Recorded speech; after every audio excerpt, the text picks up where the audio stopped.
אז מה קורה חברים? קוונטה פנדה ואני הפעם בסרטון חדש, וזה לא סתם סרטון גיימינג, זה סרטון שאלות ותשובות. יש שאלות שאתם שאלתם אותי ואני עכשיו הולך לענות עליהם.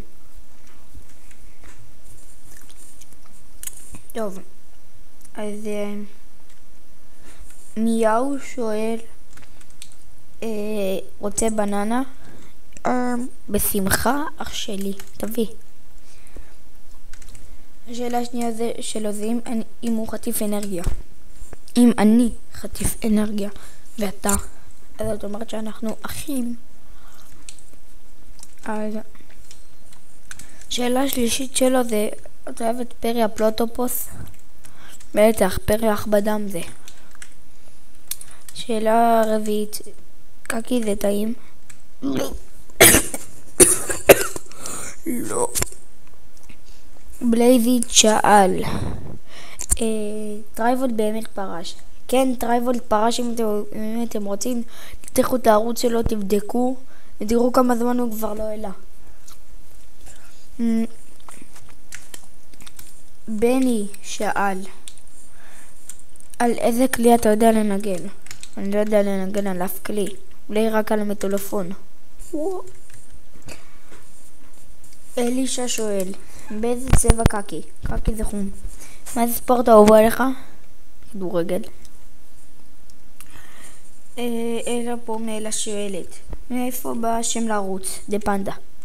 אז השם לערוץ הוא בא משיר, אם שלא מכירים אותו, של איזשהו זמר אמריקאי, דה סינגר, וקוראים לו פנדה, אז משם הבאתי את השם. השאלה השנייה, השאלה זה מאיזה אזור אני? דרום, מרכז הצפון. דרום. מותג אמיתי זה מזרע שואל, אתה יודע לעשות דאב?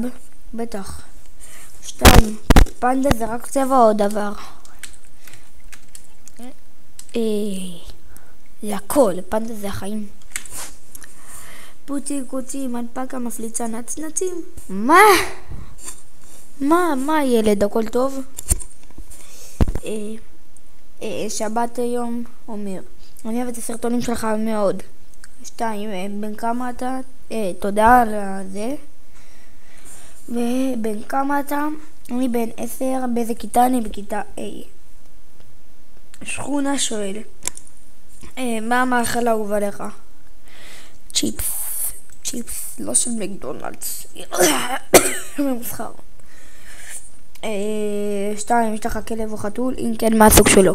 יש לי לברדור, בן חצי שנה בערך, והוא קוראים לו רוג'ר. כן, זה הסרטון היום. כן. אם אהבתם תעשו סאב, ואם אתם חדשים בערוץ תעשו גם סאב, ואם אתם גם זה וגם זה, אז תעשו לייק. יאללה ביי.